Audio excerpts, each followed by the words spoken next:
ഇന്ന് നമുക്ക് നല്ലൊരു അടിപൊളി രസം ഉണ്ടാക്കിയാലോ. ഇതിൻ്റെ ഒന്നും മിസ്സാകാതിരിക്കാൻ വേണ്ടി നിങ്ങൾ വീഡിയോ മുഴുവനായിട്ട് സ്കിപ്പ് ചെയ്യാതെ ഒന്ന് കാണും. വീഡിയോ ഇഷ്ടമായി എല്ലാവരും വീഡിയോയ്ക്ക് ലൈക്ക് ചെയ്യാനൊന്നും മറന്നു പോയത്. അപ്പോൾ ഇതെങ്ങനെ ഉണ്ടാക്കുന്നത് കണ്ടു നോക്കിയാലോ. Welcome back to our channel. നമ്മുടെ പുതിയൊരു വീഡിയോയിലേക്ക് എൻ്റെ എല്ലാ കൂട്ടുകാർക്കും സ്വാഗതം. എന്താ ഞാനൊരു മൺചട്ടി അടുപ്പിൽ വെച്ചിട്ടുണ്ട്. അതിലേക്ക് ഞാൻ കുറച്ച് വെളിച്ചെണ്ണ ഒഴിച്ച് കൊടുത്തിട്ടുണ്ട്. വെളിച്ചെണ്ണ നല്ലപോലെ ചൂടായതിന് ശേഷം കുറച്ച് കടുക് ഇട്ടിട്ടുണ്ട്. 1 ടീസ്പൂൺ കടുക് ഇട്ട് കൊടുത്തിട്ടുണ്ട്. കടുക് നല്ലപോലെ പൊട്ടി വരുന്ന സമയത്ത് നമ്മൾ ഇതിലേക്ക് ഒരു 1/2 ടീസ്പൂൺ ഉലുവ ഇട്ട് കൊടുക്കുക. ഒരുപാട് ഉലുവ വേണ്ട കേട്ടോ. പിന്നെ കുറേ ദിവസമായിരിക്കണം നമ്മൾ വീഡിയോ ഒക്കെ ഇട്ടിട്ട് വീഡിയോ ഇടാൻ പറ്റാത്ത ഓരോരോ കാരണങ്ങളും കൊണ്ടാണ് കേട്ടോ വീഡിയോ ഇടാൻ പറ്റാണ്ടിരിക്കുന്നത്. വീഡിയോ ഒക്കെ ഒരുപാട് എടുത്ത് വെച്ചതൊക്കെ ഉണ്ട്, പക്ഷേ വോയിസ് കൊടുക്കാനോ ഇടാനൊന്നും പറ്റണില്ല. പിന്നെ ഉലുവയും കടുകൊക്കെ നല്ലപോലെ പൊട്ടി വന്ന സമയം കൊണ്ട് ഞാനതിലേക്ക് ഒരു തുണ്ട് കായ ഇട്ട് കൊടുത്തിട്ടുണ്ട്. കായം തുണ്ടന്നെ ഇട്ട് കൊടുക്കുക, കായത്തിൻ്റെ പൊടിയല്ല. അത് നമ്മൾ രസമൊക്കെ റെഡിയായി വരുമ്പോഴേക്കും തന്നെ കായൊക്കെ നല്ലപോലെ അലിഞ്ഞ് കിട്ടിക്കോളും. പിന്നെ ഇതിലേക്ക് ഞാൻ ഒരു കൂട് വെളുത്തുള്ളി, ഒരു തുണ്ട് ഇഞ്ചി, ഒരു 5-6 ചെറിയ ഉള്ളിയും കൂടെ നല്ലപോലെ ചായച്ച് വെച്ചതാണ്. ചായച്ചിട്ട് തന്നെ ഇടുക. അരിഞ്ഞിട്ടോ അരച്ചിട്ടോ ഇടരുത് കേട്ടോ. രസമൊക്കെ ഇപ്പോൾ വെക്കാൻ എല്ലാവർക്കും അറിയായിരിക്കും, പക്ഷേ നിങ്ങൾ ഈ രീതിയിൽ ഉണ്ടാക്കിയില്ലെങ്കിൽ ഒന്ന് ഉണ്ടാക്കി നോക്കണം. അടിപൊളി ടേസ്റ്റാണ്.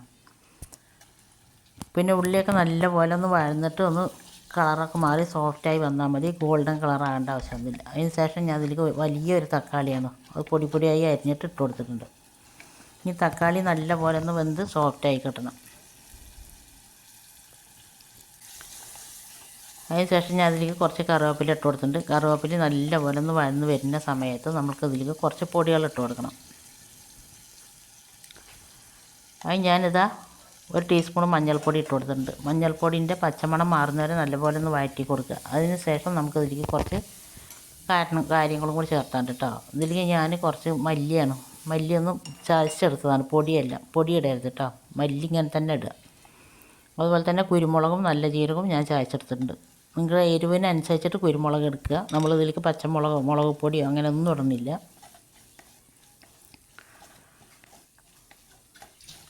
ഇതൊക്കെ ഇട്ടതിന് ശേഷം നല്ലപോലെ ഒന്ന് വഴറ്റി കൊടുക്കുക. ഇനി ഈ പച്ചമണം മാറുന്നവരെ നല്ലപോലെ ഒന്ന് വഴറ്റിയതിന് ശേഷം ഞാനിതിലേക്ക് ഒരു ചെറിയ നെല്ലിക്ക വലിപ്പത്തിലുള്ള പുളിയെടുത്ത് നല്ലപോലെ കഴുകിയതിന് ശേഷം കുതിർത്തി അരിച്ചെടുത്തതാണ്. നമ്മളിതിലേക്ക് ഒരുപാട് പുളി ഒഴിക്കണില്ല കേട്ടോ. ഇത് വയറിൻ്റെ എല്ലാ പ്രശ്നത്തിനും മാറുന്ന ഒരു രസമാണ്. ഇതുപോലെ നിങ്ങൾ ഉണ്ടാക്കിയില്ലെങ്കിൽ ഒന്ന് ഉണ്ടാക്കി നോക്കുന്നുണ്ടെങ്കിൽ ഇതിൻ്റെ ഫീഡ്ബാക്ക് എന്തായാലും താഴെ കമൻറ്റ് ബോക്സിൽ അറിയിപ്പിക്കുക. അതുപോലെ നമ്മുടെ ചാനലിൽ ഒരുപാട് രസത്തിൻ്റെ റെസിപ്പിയൊക്കെ ഞാനിട്ടുണ്ട് കേട്ടോ. സാധാരണ നമ്മൾ ഉണ്ടാക്കുന്ന രസം, പിന്നെ പാലക്കാടൻ പുളിച്ചാറ്, ഇതൊക്കെ ഞാനിട്ടുണ്ട്. കാണാൻ താല്പര്യമുള്ളവരൊക്കെ ഉണ്ടെങ്കിൽ കണ്ടു നോക്കി. ഇത് അതിലൊക്കെ വ്യത്യസ്തമായിട്ട് എൻ്റെ വലിയമ്മ പഴയ കാലത്തൊക്കെ ഉണ്ടാക്കിയിരുന്ന പോലത്തെ രസമാണ് ഇട്ടത്. നല്ല ടേസ്റ്റുമാണ്. നമുക്ക് ഗ്യാസിൻ്റെ നെഞ്ചരിച്ചലോ വേറുള്ളതോ എന്തെങ്കിലുമൊക്കെ ഉണ്ടുവാനും അങ്ങനെ ഒരു രസം കൂട്ടിയിട്ട് ചോറ് കഴിച്ചാൽ മതി. പിന്നെ ഒന്ന് ഉണ്ടാക്കിയെന്ന് ക്യാരറ്റും ഉരുളക്കിഴങ്ങും പാടെ ഉപ്പേരി, പയറുപ്പേരിയൊക്കെ ആയിരുന്നു. പുളി ഒഴിച്ചതിന് ശേഷം നല്ലപോലെ തിളക്കണം കേട്ടോ. പുളി നല്ലപോലെ തിളച്ചിട്ട് പുളിയൊന്ന് വെന്ത് കിട്ടണം. ഒരു 5 മിനിറ്റ് മീഡിയം ഫ്ലെയിമിലോ ഹൈ ഫ്ലെയിമിലോ ഇട്ടിട്ട് നല്ലപോലെ തന്നെ തിളപ്പിക്കുക. എൻ്റെ വീഡിയോ കണ്ടിട്ട് എന്നെ സപ്പോർട്ട് ചെയ്യുന്നതിന് എൻ്റെ എല്ലാ കൂട്ടുകാരനെ കൊണ്ട് ഒരുപാട് നന്ദി. തുടർന്ന് നിങ്ങളുടെ സപ്പോർട്ട് ഉണ്ടാകും. ഈ റെസിപ്പി നിങ്ങൾക്ക് ഇഷ്ടമായിട്ടുണ്ടാവുമെന്ന് വിചാരിക്കുന്നു. ഇഷ്ടമായി എല്ലാവരും ഇതേപോലെ ഒന്ന് ഉണ്ടാക്കി നോക്കുന്നുണ്ടെങ്കിൽ ഇതിൻ്റെ ഫീഡ്ബാക്ക് എന്തായാലും താഴെ കമൻറ്റ് ബോക്സിൽ അറിയിപ്പിക്കുക. പിന്നെ നിങ്ങളുടെ ഫ്രണ്ട്സ് ആൻഡ് ഫാമിലി ഗ്രൂപ്പിലേക്ക് ഒന്ന് ഷെയർ ചെയ്ത് കൊടുത്തുകൂടി നമ്മളൊന്ന് സപ്പോർട്ട് ചെയ്യുക. സബ്സ്ക്രൈബ് ചെയ്യാതെ ഏതെങ്കിലും പുതിയ കൂട്ടുകാർ കാണുന്നുണ്ടെങ്കിൽ ഒന്ന് സബ്സ്ക്രൈബും കൂടി ചെയ്ത് സപ്പോർട്ട് ചെയ്യുക. സബ്സ്ക്രൈബ് ചെയ്യുമ്പോൾ കൂടെ കാണുന്ന ബെൽ ബട്ടൺ അമർത്തിയ ഓളെന്ന ഓപ്ഷൻ വരും. 3 ഓപ്ഷൻ വരും. അതിൽ ഓൾ അമർത്തി വെച്ചാൽ ഞാൻ ഇടുന്ന പുതിയ വീഡിയോസിൻ്റെ നോട്ടിഫിക്കേഷൻ നിങ്ങൾക്ക് അപ്പോഴൊക്കെ കിട്ടും. പിന്നെ അതൊരു നല്ലപോലെ ഒരു 5 മിനിറ്റ് തിളപ്പിച്ചതിന് ശേഷം ഞാൻ ഫ്ലെയിം ഓഫാക്കിയതിന് ശേഷം ഇതിലേക്ക് ഞാൻ കുറച്ച് മല്ലിയില ഇടുന്നിട്ടാ. മല്ലിയില ഇട്ടതിന് ശേഷം നമ്മളവിടെ മൂടി വെച്ചതിന് കുറച്ച് നേരം കഴിഞ്ഞതിന് ശേഷം മാത്രം തുറക്കട്ടോ. അടിപൊളി രസമാണ്.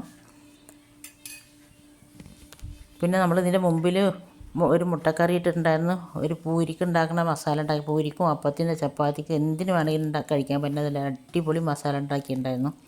അതൊക്കെ നിങ്ങൾ ഒരുപാട് കൂട്ടുകാർ കണ്ട് ഷെയർ ചെയ്തൊക്കെ ഉണ്ടാക്കി നോക്കി എന്നിട്ട് അതിൻ്റെ ഫീഡ്ബാക്ക് അറിയിപ്പിച്ചിട്ടുണ്ടായിരുന്നു. അപ്പോൾ ഒരുപാട് സന്തോഷം കേട്ടോ. അതുപോലെ നിങ്ങൾക്ക് ഇഷ്ടമാവും ഇതും. ഇതേപോലെ നിങ്ങളൊന്ന് ഉണ്ടാക്കി നോക്കുന്നുണ്ടെങ്കിൽ എല്ലാവരും ഇതിൻ്റെ ഫീഡ്ബാക്ക് അറിയിപ്പിക്കുക. നിങ്ങളുടെ ഉണ്ടാക്കി നോക്കിയതിന് ശേഷമുള്ള ഫീഡ്ബാക്ക് കാണുമ്പോഴാണ് ഇനി ഒരാൾക്ക് ഇത് ഉണ്ടാക്കി നോക്കാമെന്നുള്ളൊരു തോന്നലെങ്കിലും ഉണ്ടാകുക. വീഡിയോ ഇഷ്ടമായി എല്ലാവരും ലൈക്ക് ചെയ്യാനും ഷെയർ ചെയ്യാനും സബ്സ്ക്രൈബ് ചെയ്യാതെ കണ്ട കൂട്ടുകാർ സബ്സ്ക്രൈബ് ചെയ്ത് സപ്പോർട്ട് ചെയ്യാനൊന്നും കൂടി ഒന്നും മറന്നു പോയത്.